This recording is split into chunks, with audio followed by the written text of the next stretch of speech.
Today I'm going to be talking to you about contemporary causes of diffusion, and specifically we're going to be focusing in on the essential question of what are the impacts of the contemporary diffusion of popular culture and English.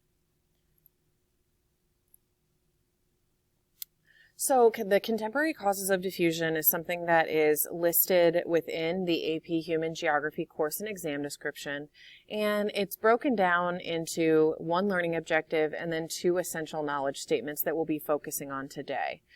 So we want to be able to explain how historical processes now impact current cultural patterns.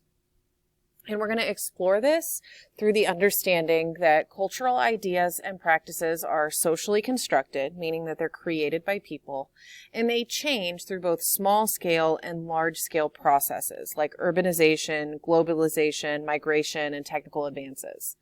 These processes come to bear on culture through media, technological change, politics, economics, and social relationships.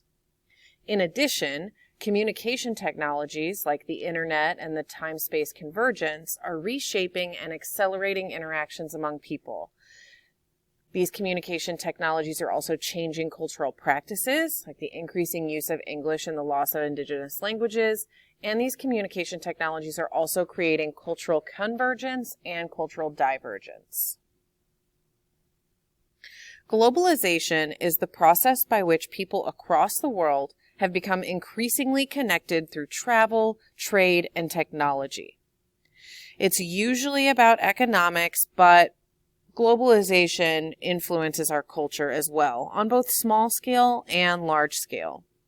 On the small scale, you can think about the individual traveler that is traveling to a different country and experiencing the culture of other places. But on a large scale, the use of the internet makes learning and experiencing other cultures a much faster and a much easier process.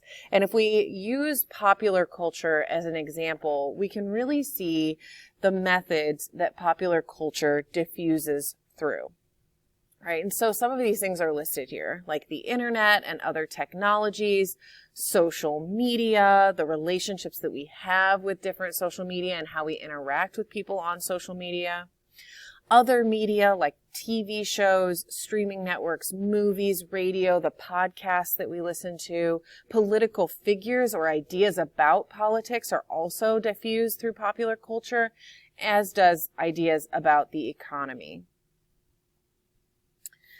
We're going to watch a 10-minute video that is serving as a case study where we're going to learn about the Egyptian revolution and how it started. And as you are thinking about the question that you're ultimately going to respond to, how did modern methods of diffusion result in political change, I want you to also keep the term time-space convergence in your mind. The idea that the increasing sense of connection and availability that is bringing humans and ideas closer together despite physical distance. This results in rapid diffusion and accelerating interactions among people. So ultimately in your answer, you're going to be using the time-space convergence, but as you are watching, I want you to really think about how this speaker is talking about the diffusion of popular culture, the diffusion of ideas through the internet, social media, politics, and the economy.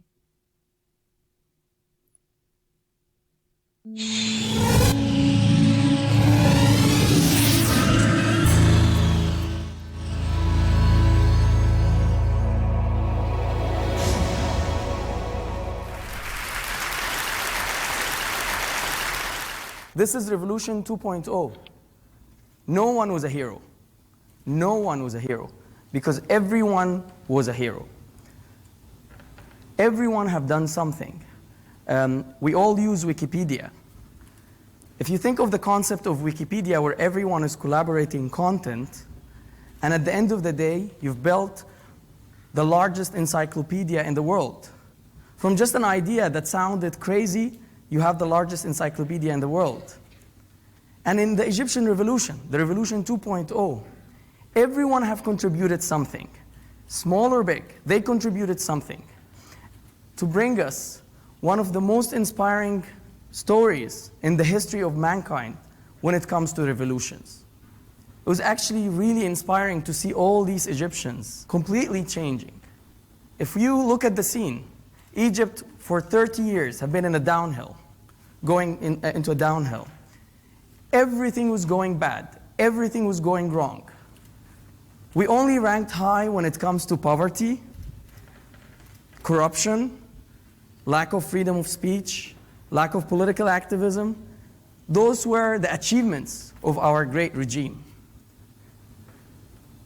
Yet, nothing was happening. And it's not because people were happy or people were, not frustrated. In fact, people were extremely frustrated. But the reason why everyone was silent is what I call the psychological barrier of fear. Everyone was scared. If not everyone, there were actually few brave Egyptians that I have to thank for being so brave, going into protests, as a couple of hundred getting beaten up and, arrested.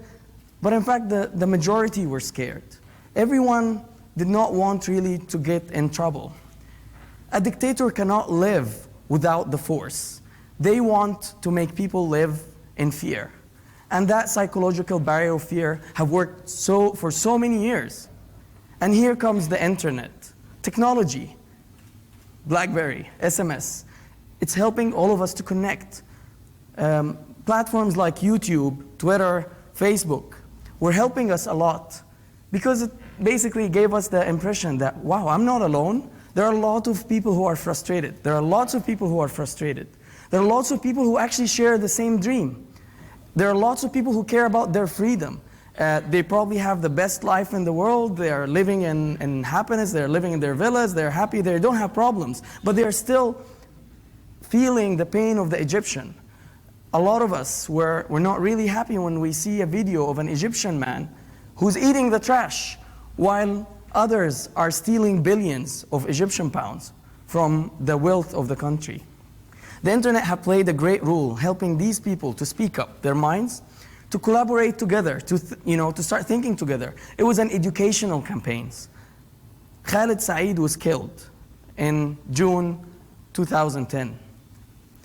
The photo, I still remember the photo. I still remember every single detail of that photo. The photo was horrible. He was tortured, brutally tortured to death. But then what was the answer of the regime? He choked on a pile of hash. That was their answer. He's a criminal. He's someone who, escaped from all these bad things. But people did not relate to this. People did not believe this. Because of the internet, the truth prevailed. And everyone knew the truth. And everyone started to think that this guy can be my brother. He is a middle-class guy. His photo was remembered by all of us. A page was created. An anonymous administrator was basically inviting people to join the page, and there was no plan. We didn't know what are we going to do? I don't know. In few days, tons of thousands of people were there, angry Egyptians who were asking the Ministry of Interior Affairs, enough, get us, get those who killed this guy to just bring them to justice. But of course, they don't listen. It was an amazing story how everyone started feeling the ownership. Everyone was an owner in this page. People started contributing ideas. In fact, one of the most ridiculous ideas was, hey, let's have a silent stand. Let's get people to go in the street, face the sea, their back to the street, dressed in black, standing up silently for 1 hour, doing nothing, and then just leaving, going back home. For some people, that was like, wow, silent stand, and next time it's going to be vibration. People were making fun of the idea. But when actually people went to the street, the first time it was thousands of people in Alexandria. It felt like it was amazing. It was great because it connected people from the virtual world, bringing them to the real world, sharing the same dream, the same frustration, the same anger, the same desire for freedom. And they were doing this thing. But did the regime learn anything? Not really. They were actually attacking them. They were actually abusing them, despite the fact on how peaceful these guys were. They were not even protesting. And things have developed until the Tunisian revolution. This whole page was again managed by the people. In fact, the anonymous admin job was to collect the ideas help people to vote on them, and actually tell them what they are doing. People were taking shots and photos. People were reporting violations of human rights in Egypt. People were suggesting ideas. They were actually voting on ideas. And then they were executing the ideas. People were creating videos. Everything was done by the people to the people. And that's the power of the internet. There was no leader. The leader was everyone on that page.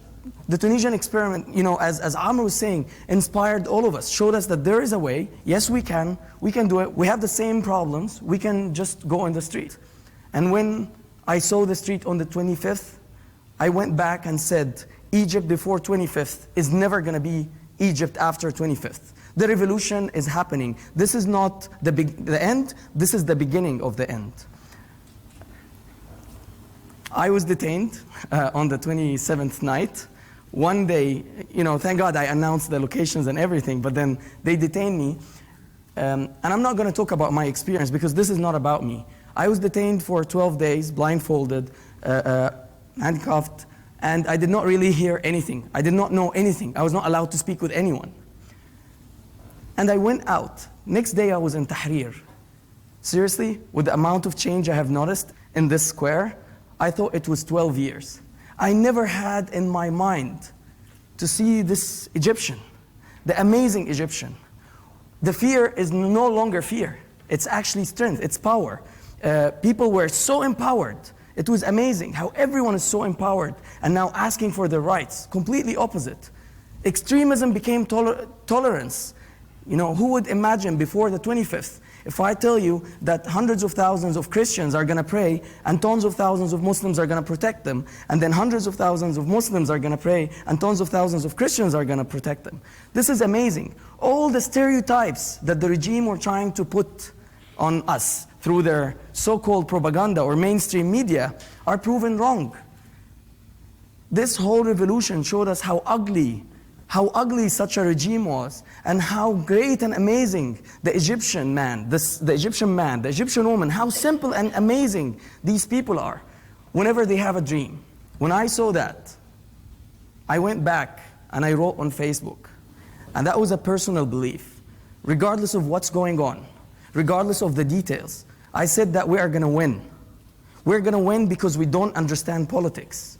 We're going to win because we don't play their dirty games. We're going to win because we don't have an agenda. We're going to win because the tears that comes from our eyes actually come from our hearts. We're going to win because we have dreams. We're going to win because we are willing to stand up for our dreams. And that's actually what happened. We won, and that's not because of anything, but because we believed in our dream. The winning here is not, the whole details of the what's going to happen in the political scene. The winning is the winning of the dignity of every single Egyptian. I had this taxi driver telling me, listen, I am breathing freedom. I feel that I have dignity that I have lost for so many years. For me, that's winning, regardless of all the details. My last word to you is a statement I believe in, which is, Egyptians have proven to be true, that the power of the people is much stronger than the people in power. Thanks a lot.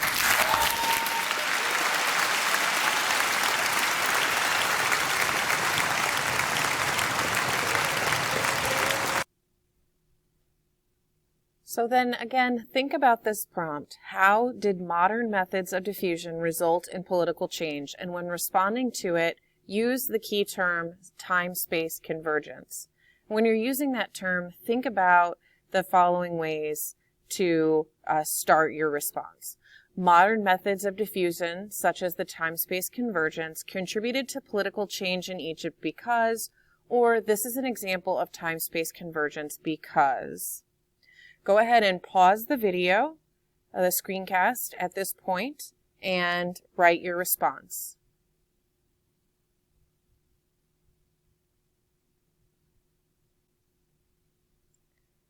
Okay, welcome back.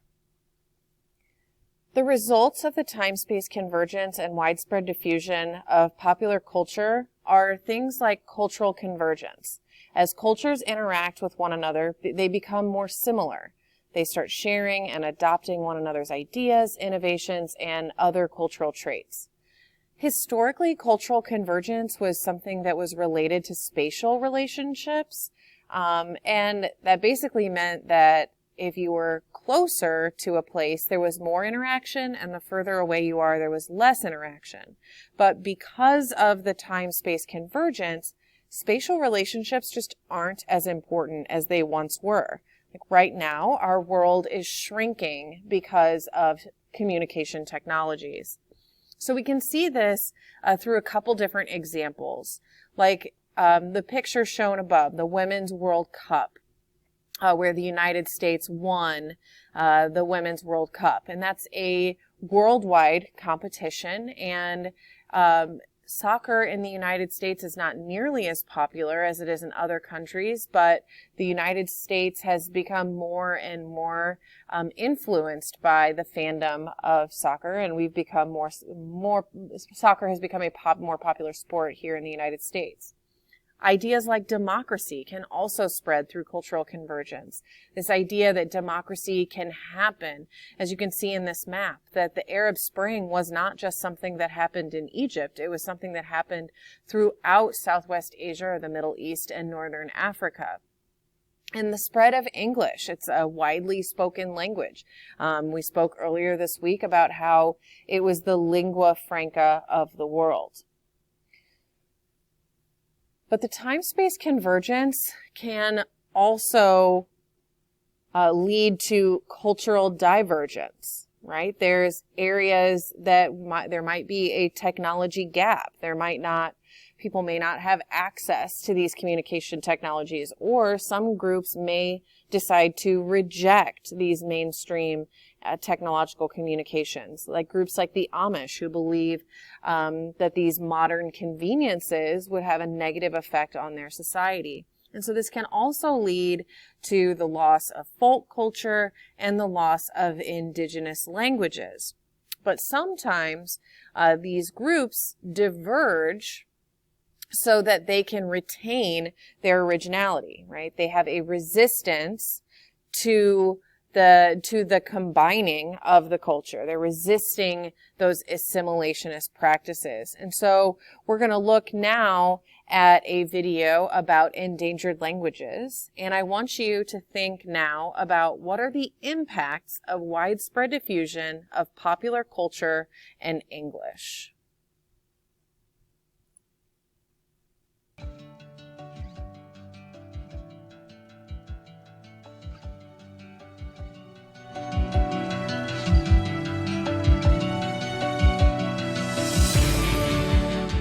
If I were to ask you to describe how you felt about the image of this kitten up here, you might answer by using words like adorable or cute. And if you're anything like me, you might say that you get this intensely fuzzy feeling in your chest, where you want to pinch it, squeeze it, and cuddle it to death all at the same time. A word like cute or adorable just doesn't do it for me. But I was so pleased to learn that in the Cherokee language, the Cherokee Indian language, there is a word that's able to capture that intensely fuzzy feeling, that delight that's experienced when we see a really cute baby or kitten. And that word is ukahuzdi, which is sort of a strange word combination between ooh cuddly and ooh fuzzy, ukahuzdi. Beyond ukahuzdi, though, there are many other words in the Cherokee language that is able to capture something that English just can't. And if anyone is bilingual out there, you might be you might understand what I'm trying to say here. Here's the issue. The Cherokee Indian language, among many others, is currently listed as endangered. This means that, like an endangered species, an endangered language is currently very few in numbers and is on the verge of completely disappearing. According to the National Geographic, over 7,000 languages are currently listed as endangered. Over half of these 7,000 languages will be completely gone by the next century. This is a very serious issue. So let's look at why this is even occurring in the first place. And if I can tell you in one word, it's globalization. Now, don't get me wrong, globalization is a great thing in terms of allowing for trade, more cross-cultural dialogue, exposing us to different cultures and countries, but it's at the root of this issue of this language die-off. This is because when we see that people who speak in these endangered languages, they live on the outskirts of civilization. They don't live close to cities like most of the global population does. Because of this, they are actually being exposed to languages like English, Mandarin, or Spanish that they wouldn't normally have been exposed to if it weren't for media and television. To build off of that, when they move, when they immigrate and they become part of the immigrant community, parents are going to encourage their children to speak that dominant language in order to have the best chance at success, which comes through jobs and education. That comes through speaking a dominant language. So all of this comes back to globalization and the issue of globalization in terms of this language die-off. Now, I know what you're thinking. All right, this sounds sort of bad, but why is it so important that we save these languages? How does it affect us? Well, I have two reasons for you. The first being keys to biodiversity. And what I mean by that is that within an endangered language, there is endless amounts of information in there. The people who speak these small endangered languages tend to live on the outskirts of, as I said before, outskirts of cities, and they don't live very close to these larger cities. They live close to nature and exotic animals and exotic species. Because of this, their language reflects the observations and the knowledge that they have that's possessed within this language. In addition, we see that there was this one example that there was this tribe in Costa Rica, and their language was able to name and differentiate between 10 different larvae, which ultimately led to the saving of the Astraptes fugerator, which was an endangered butterfly. But because of this, they were able to save this exotic species, and because of the knowledge that it was already inside of their language. In addition, we see that if we lose an endangered language, it's no less important or no less valuable than losing some future miracle drug that exists in a rainforest. So there is tons of information that is hidden within these endangered languages. The second reason is that language shapes our world perception. And what I mean by that is that as soon as we come into the world, the way that we interact with other people and the way we make sense of the world is through words. That's how we name things, right? So because of that, going back to my other point, is if you're bilingual, you can't translate one idea perfectly into the other idea. That's because the way that we see things is shaped by the words that we speak through our language. And that's what linguists have trying to uncover over the last century, because the way that we make sense of the world around us is deeply tied to the language that we speak and the words that we use. In addressing a potential solution for this language die-off, the clearest way is through documentation, whether it's written or through technology. The internet has been huge in raising awareness about the importance of this language die-off and why it's so important that we save them. There was another example in Australia where there's a professor named Stephen Bird, and he went to interview speakers of endangered languages. And he was able to record these, add them to this huge database, and catalog them and store them. Then we also have just written documents in order to preserve the linguistics and the syntax of the different sentences. But these external forces of saving these endangered languages is only one piece of the puzzle.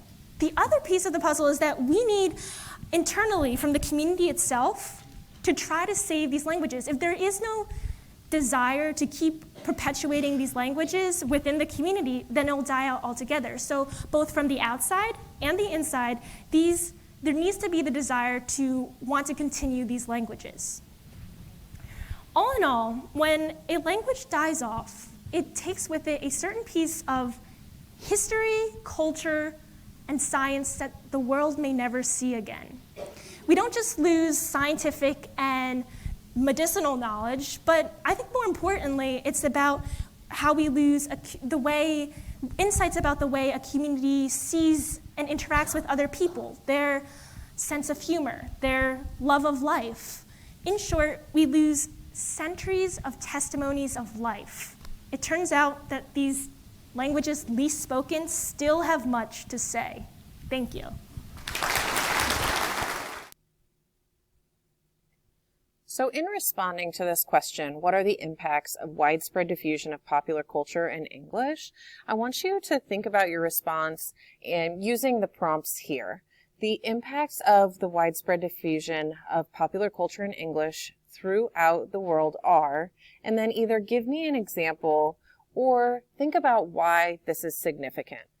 And go ahead and pause the video again to write your answer and then come back when you're done.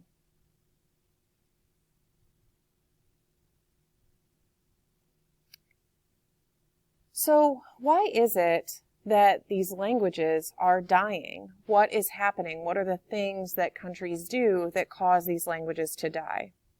Well, one of the main reasons for the extinction of languages is just through straight up genocide, right? Just countries that just kill all of a marginalized population or a minority group within the population.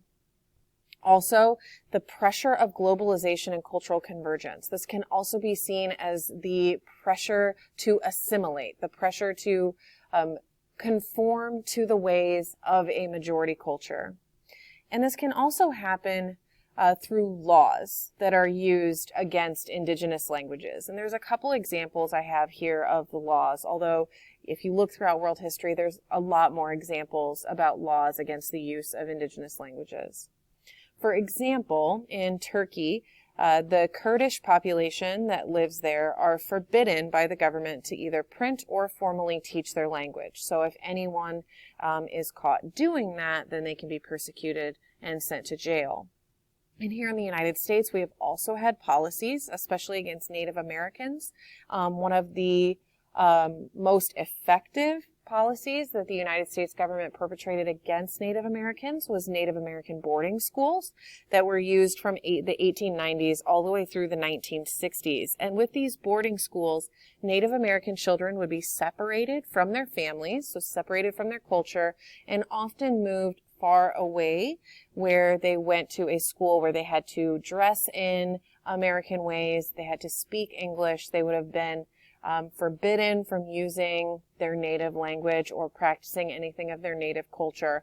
And this was extremely effective because many of these kids, being separated from their homes and being separated from their culture, they did not have knowledge of that culture or that language when they were able to return to their families as young adults.